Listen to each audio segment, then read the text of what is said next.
এর সঙ্গে দুর্গম চরের মানুষের যোগাযোগ ব্যবস্থা আরও উন্নত করতেই পদ্মার এক শাখা নদীর ওপরে সেতু নির্মাণের উদ্যোগ নেয় এলজিইডি। কিন্তু পেরিয়ে গেছে ৭ বছর, এখন পর্যন্ত শেষ হয়নি সেতুর কাজ। এ বিষয়ে বিস্তারিত তথ্যপত্র জানার জন্য আমাদের সঙ্গে যুক্ত আছেন মফিজুর রহমান শিপন।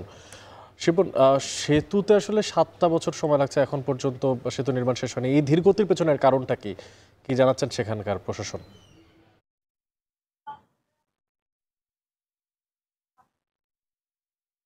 এই ধীরগতির বিষয়ে কারণটি হচ্ছে মূলত যেটি স্থানীয়ভাবে কথা বলে আমরা জানতে পেরেছি ২০১৮ সালে যখন এই সেতুর কাজটি কার্যাদেশ দেওয়া হয় ৫৮০ মিটার সেতুর কার্যাদেশ দেওয়া হয় রাফিয়া কনস্ট্রাকশনকে।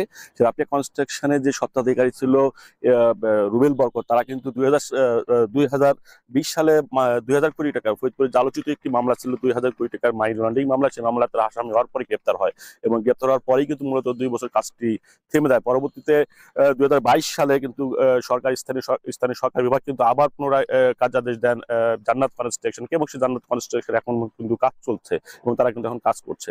আমি কথা বলেছিলাম এলজিডি নির্বাহী প্রকৌশলী আজহারুল ইসলামের সঙ্গে। তিনি বলেছেন যে দীর্ঘ সময় কাজ বন্ধ থাকায় এবং পরবর্তীতে নতুন ঠিকাদারি পাওয়া এবং তাদের কাজ শুরু করার কারণেই মূলত বিলম্বিত হয়েছে। তারপরেও কিন্তু বর্তমান সময় তাদেরকে আমরা সময় বেঁধে দিয়েছি, অর্থাৎ চলতি অর্থ বছরের মধ্যেই কাজটি তারা আমাদেরকে বুঝিয়ে দেবে এবং এই সেতু নির্মাণের ফলে চরাঞ্চলের মানুষের যে আর্থসামাজিক যে উন্নয়নটা ঘটবে এবং মানুষের যে স্বপ্ন দেখছে জয় ব্রিজকে কেন্দ্র করে সেটি বাস্তবায়ন ভালোর মুখ দেবে বলে তিনি প্রত্যাশা করছেন।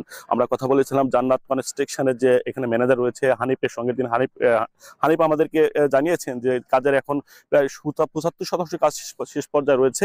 তবে শ্রমিক সংকটের কারণে মূলত কাজটি দ্রুত গতিতে এগোতে পারছে না। তবে শ্রমিক সংকট কেটে গেলে হয়তো খুব তাড়াতাড়ি সরকারি যে বেঁধে দেওয়া যে টাইমটি রয়েছে সেই টাইমটির মধ্যে কাজটি সম্পন্ন হয়ে যাবে।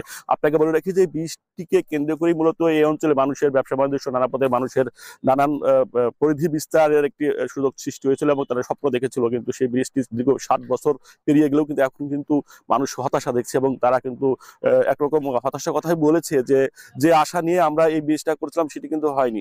তো সব মিলে আপনাদের বলতে হয় সব বিষয় আপনাদের বলতে হবে যে পদ্মার চরের মানুষের যে শহরমুখী হতে যে কষ্ট হয় সেই কষ্ট কিন্তু লাঘব হবে এই ব্রিজের বাস্তবায়নের মধ্য দিয়ে। এবং এই শুধু এই একটি ব্রিজ নয়, এই ব্রিজটা মতো কিন্তু আরো ২টি ব্রিজ রয়েছে ফরিদপুরের।